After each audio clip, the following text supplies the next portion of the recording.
எல்லாருக்குமே ஒரு கியூரியாசிட்டி இருக்கும். சப்போஸ் சிங்கத்துக்கும் புலிக்கும் சண்டை வச்சா எது ஜெயிக்கும்? இது நிறைய பேருக்கு தெரியும் ப்ரோ அப்படின்னு கேட்டீங்கன்னா வெயிட் பண்ணுங்க. ஆக்சுவலா ரெண்டுத்துக்கும் சண்டை வச்சு எது ஜெயிக்கும் நம்ம ப்ரூஃபோட நம்ம பார்க்க போறோம். ஃபர்ஸ்ட் புலியும் சிங்கத்தையும் கம்பேர் பண்ணும்போது ரெண்டு மிருகத்துல எது ரொம்ப பவர்ஃபுல்னு அதை நம்ம லிஸ்ட்ல எடுத்துக்கலாம். புலியில வந்து சைபரின் டைகரும் அப்புறம் சிங்கத்துல வந்து பார்பெரியன் லைனும் நம்ம கம்பேரிசனுக்காக எடுத்துக்கலாம். ஃபர்ஸ்ட் சைபரின் புலியோட சைஸும் அப்புறம் பார்பெரியன் சிங்கத்தோட சைஸும் கம்பேர் பண்ணுவோம். சைபரின் புலியோட வெயிட் 300 கிலோ இருக்கும். ஆனா பார்பெரியன் சிங்கத்தோட வெயிட் 226 கிலோ தான் இருக்கும். ஸோ சைஸ்ல கம்பேர் பண்ணும்போது யார் வின்னர்னா சைபரின் புலி தான். அடுத்து இது ரெண்டுத்துக்கும் ஸ்பீடா போறதுல போட்டி வச்சா எது ஜெயிக்கும்? சைபரின் டைகரால 80 கிலோமீட்டர் வேகத்துல ஒரு அவருக்கு அதால ஓட முடியும். அப்படியே இந்த சைடு பார்பெரியன் சிங்கத்தை பாத்தீங்கன்னா அதுவும் 80 கிலோமீட்டர் வேகத்துல அதாலையும் ஓட முடியும். ஸோ ஸ்பீடா ஓடுறதுல ரெண்டுத்துக்கும் போட்டி வச்சா சிங்கமும் புலியும் ஈக்குவலா தான் இருக்கும். இப்போ இது ரெண்டுத்துக்கும் எது அதிக உயரத்துக்கு ஜம்ப் பண்ண முடியும்னு பார்க்கலாம். சைபரின் புலியால சராசரியா 16 அடி ஹைட்டா அசால்ட்டா தாண்ட முடியும். அதே மாதிரி பார்பெரியன் சிங்கத்தால ஆவரேஜா 36 அடி வரைக்கும் அதால ஹைட்டா ஜம்ப் பண்ண முடியும். ஸோ இவங்க ரெண்டு பேர்ல ஹைட்டா குதிக்கிறதுல போட்டி வச்சா கன்ஃபார்ம் பார்பெரியன் சிங்கம் தான் ஜெயிக்கும். பொதுவா நைட் டைம் வரும்போது எந்த மிருகமா இருந்தாலும் சரி அதுங்களோட இறையை எப்படி வேட்டையாடுறதுல தான் இருக்கு. அதுக்கு மெயினா தேவைப்படுற விஷயம் என்னன்னா அந்த மிருகத்தோட கண் பார்வை தான். சோ அப்படி பார்க்கும்போது சைபரின் புலிக்கும் பார்பெரியன் சிங்கத்துக்கும் கண் பார்வையில எது ஷார்ப்பானதுன்னு போட்டி வச்சா எது ஜெயிக்கும்? பார்பெரியன் சிங்கத்தோட கம்பேர் பண்ணும்போது மனுஷங்களை விட 6 மடங்கு அதால துல்லியமா எந்த விஷயத்தை வேணாலும் பார்க்க முடியும். ஆனா சைபரின் புலியை கம்பேர் பண்ணும்போது அதோட கண் பார்வை எந்த பிக் கேட்ஸாலையும் அடிச்சுக்க முடியாது. ஏன்னா அது கிட்ட பகல்லையும் ராத்திரியும் எவ்வளவு தூரத்துல எந்த பொருள் இருக்கோ அதால ஈஸியா பார்க்க முடியும். சோ அப்படி வச்சு பார்க்கும்போது சைபரின் புலி தான் இந்த இடத்துலயும் வின்னர். சரி,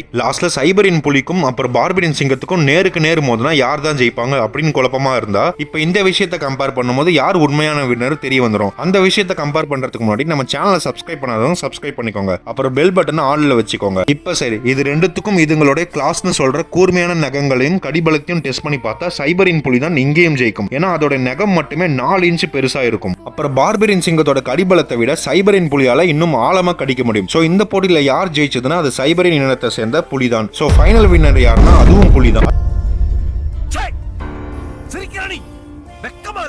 எந்த விஷயத்தை கம்பேர் பண்ணலாம்னு கீழே கமெண்ட் பண்ணுங்க. அது டெக்கா இருந்தாலும் சரி, இல்ல அனிமல்ஸா இருந்தாலும் சரி, இல்ல ஃபிக்ஷன் சீரிஸா இருந்தாலும் சரி. கூடிய சீக்கிரம் நாங்க கம்பாரிசன் சீரிஸ்ல நிறைய வீடியோஸ் வரும். அப்புறம் உங்க ஃப்ரெண்ட்ஸுக்கும் இந்த வீடியோ ஷேர் பண்ணுங்க.